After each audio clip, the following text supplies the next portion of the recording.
In our first film about Malta, we asked students at the University of Malta a simple question. What do you know about blockchain and cryptocurrency? And maybe you remember that almost none of them knew anything. I don't think so. Blockchain islands, no. I think most of us don't know about it. I might be mistaken though. It's hard to believe, but the situation has changed after the release of our first film. And this is how the media can change the public discourse. What's happened at the University of Malta? Well, we'll talk about that in a little bit.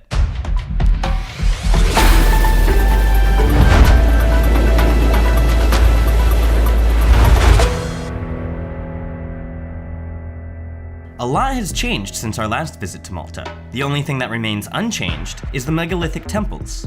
They've been standing here for more than 5,000 years, even longer than the Egyptian pyramids. Some scholars believe that these are the oldest freestanding artificial structures on Earth. Last time we were here, we didn't have time to see the temples. And this time, we didn't expect to see this.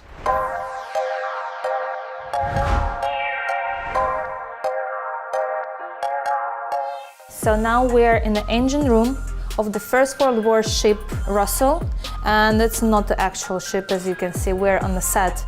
Indeed, we are on the set for a documentary film, and these decorations are an exact one-to-one replica of a ship from the First World War.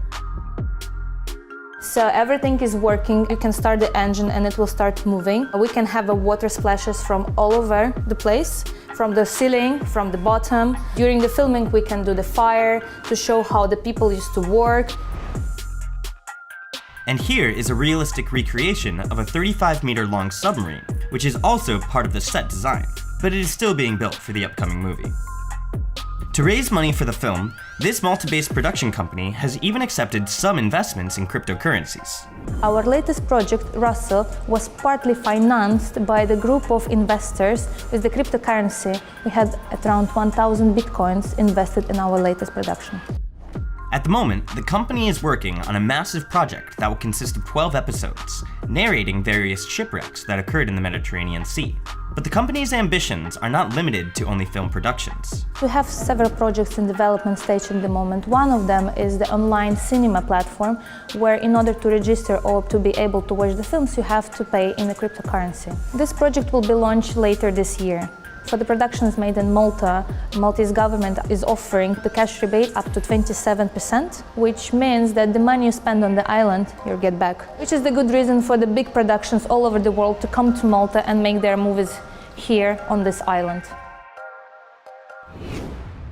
We have a very attractive tax regime. That's a known fact nowadays. But also, as a government, we have an open door policy, and we tend to describe ourselves as a disruptive government. There'd been a time when this building on the Castile Square was the house for the Knights of the Order of St. John, formerly the most venerable order of the Hospital of St. John of Jerusalem. And this building has been called the Auberge de Castile, or the Hotel of the Castile. In the 1740s, the building was completely rebuilt in the Baroque style, with a rectangular layout and a courtyard. Named the best building in Malta, it now serves as the palace for the Maltese government. And here, one of the most promising and innovative crypto and blockchain-related pieces of legislation in the world is being developed. So on the 1st of November, as you know, the bills came into effect. Now the MFSA is in the process, and I'm informed that in the coming days they will be issuing the first list of the VFA agents. These are the, so to speak, the gatekeepers, the first contact for applicants dealing in virtual currencies would need to hire in order for them to submit an application with the Malta Financial Service Authority. That is the regulator which will regulate all stakeholders that have or are dealing with the virtual currencies.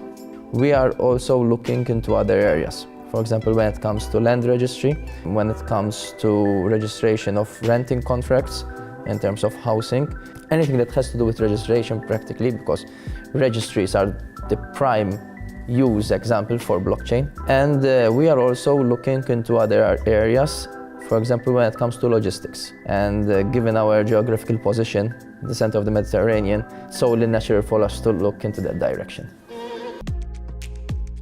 The Maltese government has not stopped and is moving further. This year, the University of Malta has launched a degree on blockchain tech, and if earlier it was just several courses related to the emerging technology, now it has become a full-time master's degree program. And the idea behind it is to allow for different professionals to get specialization in their particular area, be it IT, be it business and finance, or be it law and regulation. But it also gives them an introduction to the other peripheral areas, because working in this industry, you really require the multidisciplinary expertise that makes up this exciting new field. In October 2018, the government announced it was granting €100,000 to offer students a scholarship scheme so they can specialize in blockchain. The program is open to everyone, and it has an interdisciplinary approach. We will promote uptake in this particular master's not only, but also in other master's and PhD programs. For this master's in blockchain DLT, we are expecting to get somewhere between 20 to 50 students in the first year. So, for example, a lawyer enrolling in order to gain a better knowledge for the laws concerning cryptocurrencies will also get an introduction to the technology side of blockchain. So no matter what your discipline, this course will have something for you. By the way, what topics would you like to see a documentary about? Let us know in the comments.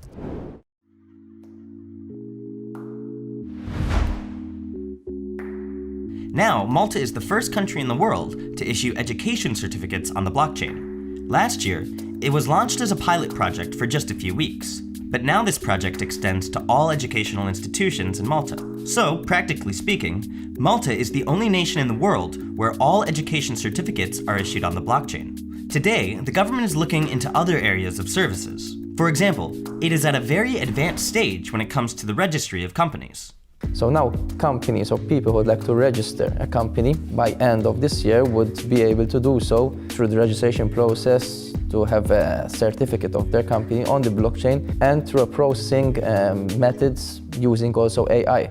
In November 2018, the Virtual Financial Assets, or VFA, entered into force in Malta. In accordance with it, all cryptocurrency-related projects must obtain a license from the Malta Financial Services Authority. Only then will they be allowed to provide legal financial services. Since last year, the MFSA has received several dozen applications for registration as agents of virtual financial assets. As you are aware, crypto assets have for a number of years been mentioned as a vehicle for money laundering and financing of terrorism.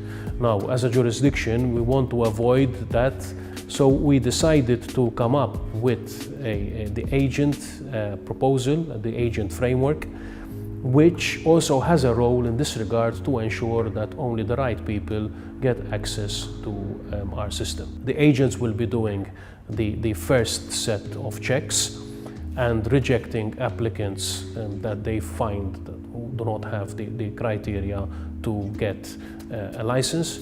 And then after the application is made with those applicants that have the right criteria, the MFSA will do additional checks. 5 months after the Virtual Financial Assets Act, or the VFA Act, entered into force in Malta, the domestic financial regulator approved 14 VFA agents. Agents are now obliged to evaluate their clients' business plans to make sure they comply with regulations before applying to the MFSA. Basically, the Malta Digital Innovation Authority will focus on the technology. Besides that, but we will also cater for innovative technology arrangements which do not fall under the virtual financial assets or the gaming, like for example health, education, shipping, etc. Those they can bring their technology arrangements directly to MDIA for certification. We will support and regulate and the guidelines, for the systems auditor. But we will also directly certify other innovative technology arrangements that come directly to us.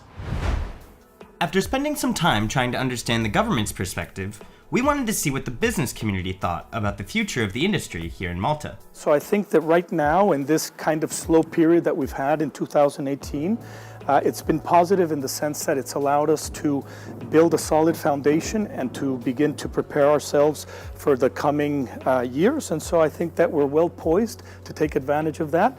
And despite the fact that it was slow in general, I think that the future looks bright, without a doubt. I think the people generally are open to new technology. There's been a big shift of gaming companies coming here, now more blockchain companies. There are a number of companies here that we're aware of that will accept cryptocurrency as payment. Some very simple shops. There's a jewellery shop that will take Bitcoin in payment and others. So they're starting to get used to the idea. I'm a seventh generation here. The business began in 1804 and we've been selling jewelry and watches for decades now. So we have started to accept cryptocurrencies such as Bitcoins, etc. since last summer of 2018, and so far we've got some successful feedback from such clients, potential clients you can say. Is the popularity of cryptocurrencies affected your business? Yeah, there's been high demand for many hot watch pieces, and some alta jewelry as well. So it's been good, can't complain.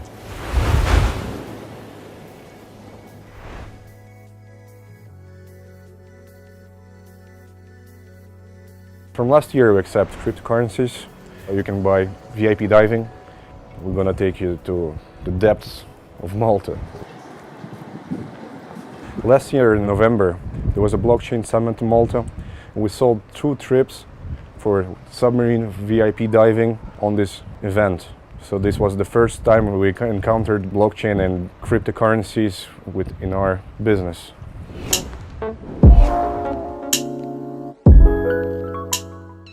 To become commonly known as Blockchain Island, Malta has organized several major crypto conferences. Delta Summit 2018 was one of the most successful among them.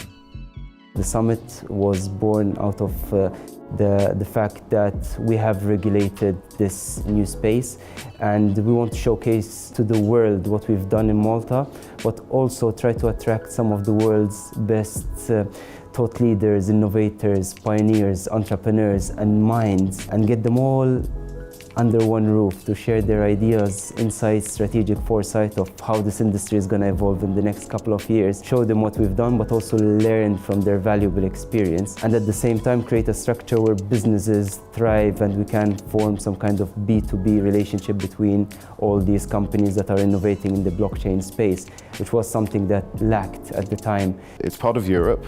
A lot of the legal structures and financial structures that need to be in place are in place.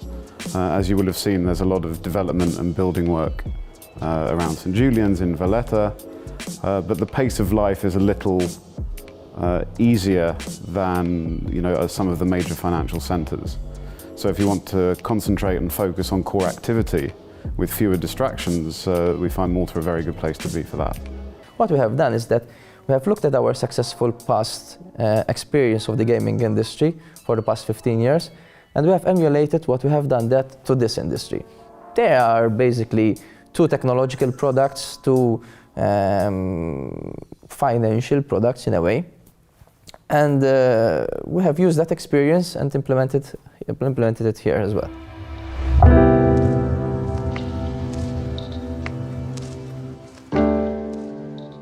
So it all sounds quite optimistic, and we wish the island luck. Meanwhile, the megalithic temples continue to stand. They haven't changed for thousands of years, but around them, a lot has.